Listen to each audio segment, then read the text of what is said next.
Este país es el más corrupto del mundo. Por si creen que no me escucharon bien, este es el país más corrupto del mundo. Esa es la frase que escucho una y otra vez en cada uno de los muchos países a los que me ha llevado la vida por cuenta de mi trabajo luchando contra la corrupción. Pero a esa frase se suma otra, igual de trágica, igual de catastrófica, según la cual no hay absolutamente nada que hacer. Ciudadanos de todos los países del mundo, indignados por la corrupción que los afecta, creen que están condenados a vivir por siempre en el fango, en el pantano de la corrupción. Yo, sin embargo, creo algo diferente. Los últimos 20 años trabajando en lucha contra la corrupción me han llevado a recorrer todos los continentes del mundo, a trabajar en cerca de 40 países, desde el gobierno nacional, desde la sociedad civil, desde una organización financiera internacional, como consultor. Y como resultado de todo ese recorrido, he llegado a la conclusión de que combatir la corrupción sí es posible. Derrotarla sí es posible. Sí hay razón para el optimismo, para la esperanza. Pero lo cierto es que no podemos seguir haciéndolo como siempre se ha venido haciendo. Desafortunadamente, quienes trabajan y tienen la tarea de combatir la corrupción siguen anclados a viejos paradigmas.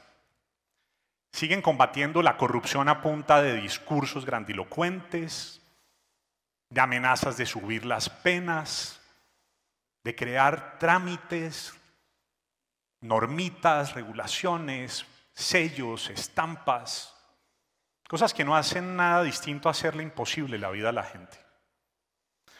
Y mientras tanto, los megacorruptos, aliados con el crimen organizado transnacional, siguen haciendo de las suyas y utilizan las criptomonedas, los deepfake, falsifican documentos, falsifican productos, falsifican exportaciones.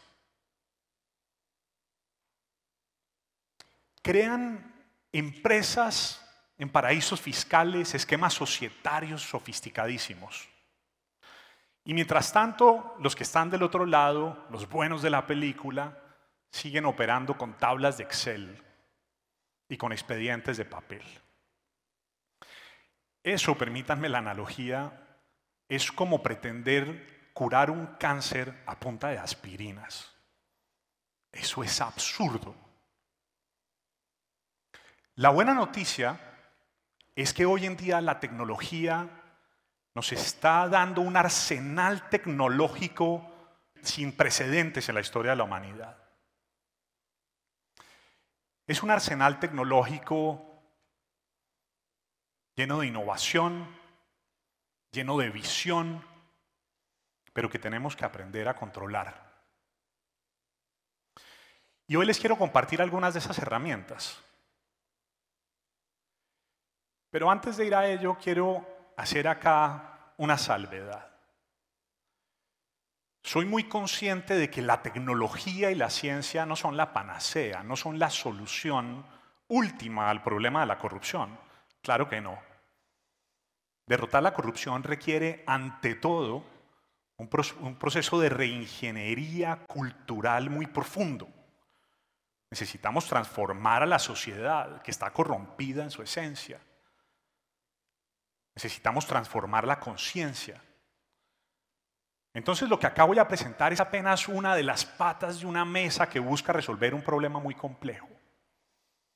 Las demás patas de la mesa las vamos a dejar para una siguiente conversación.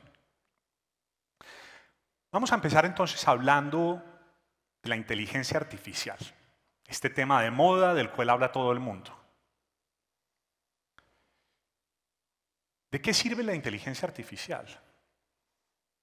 En la lucha contra la corrupción, la inteligencia artificial hace una cosa fascinante y es que le permite al ser humano observar cosas que para sus propios ojos, que para su propia inteligencia son invisibles. Permite reconocer patrones anómalos, datos que simplemente no tienen sentido. Permite identificar tendencias extrañas, pero permite hacerlo en fracciones de segundo, revisando millones y millones de documentos. Para que se den una idea de la magnitud del desafío al que nos enfrentamos.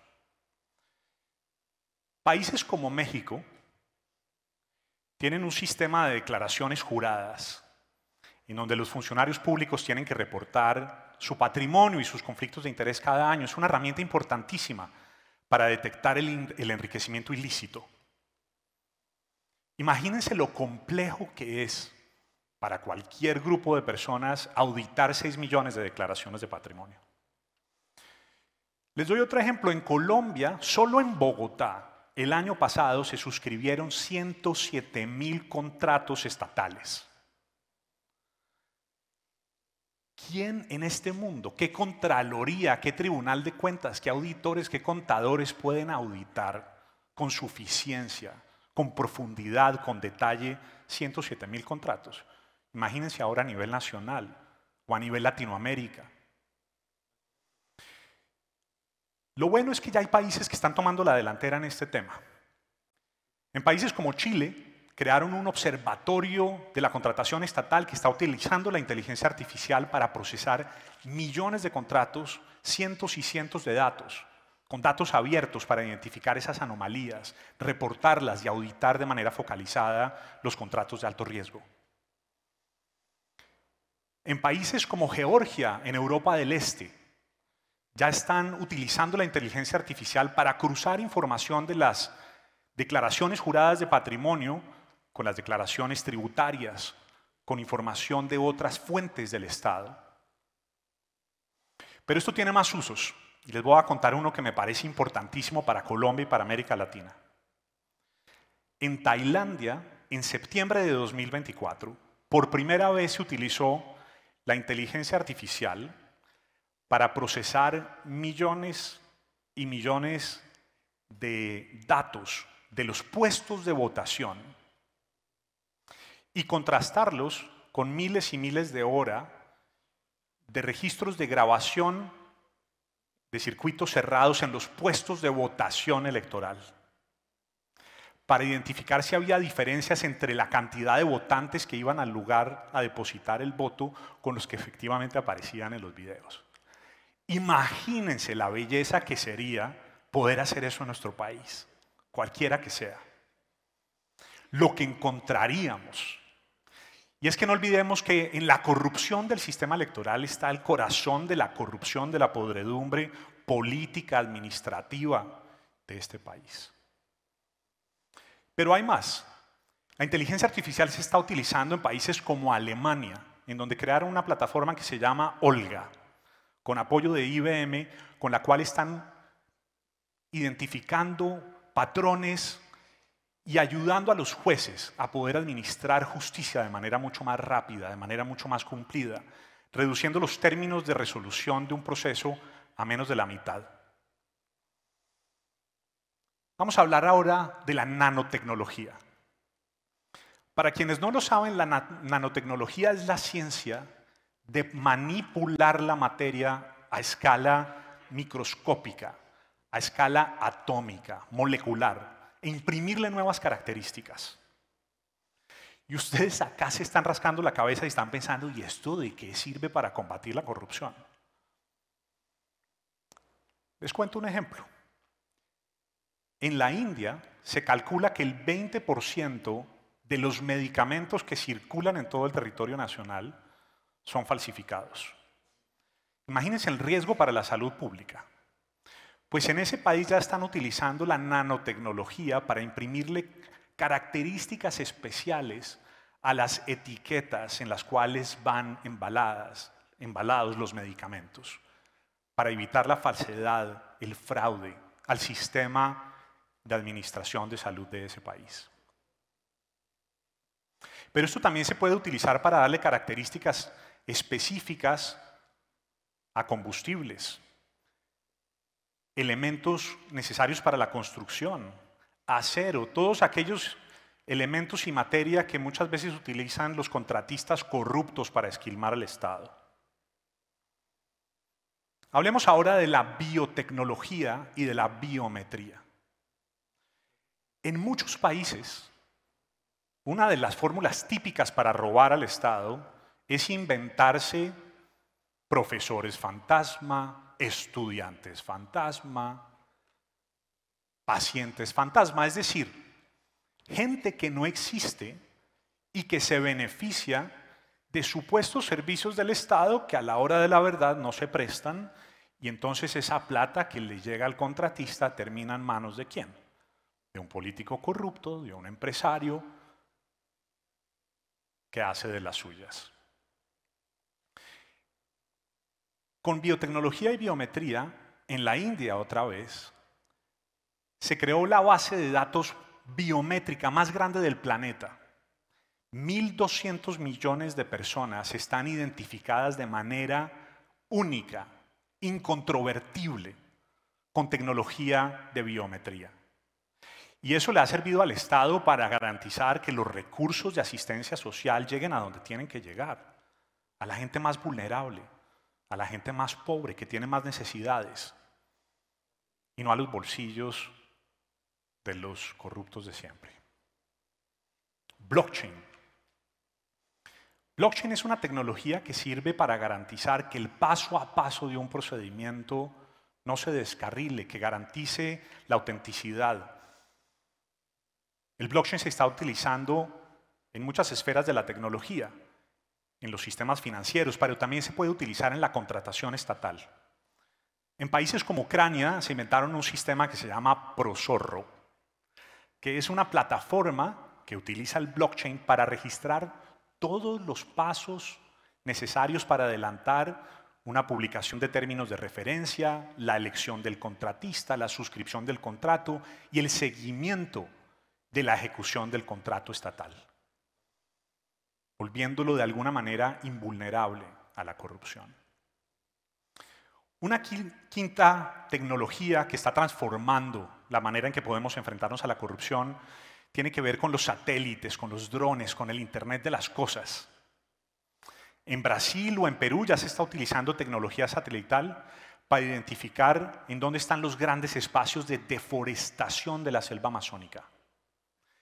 Se está utilizando para identificar por dónde atraviesan las personas que trafican el oro o el coltán o los minerales que extraen de manera ilícita.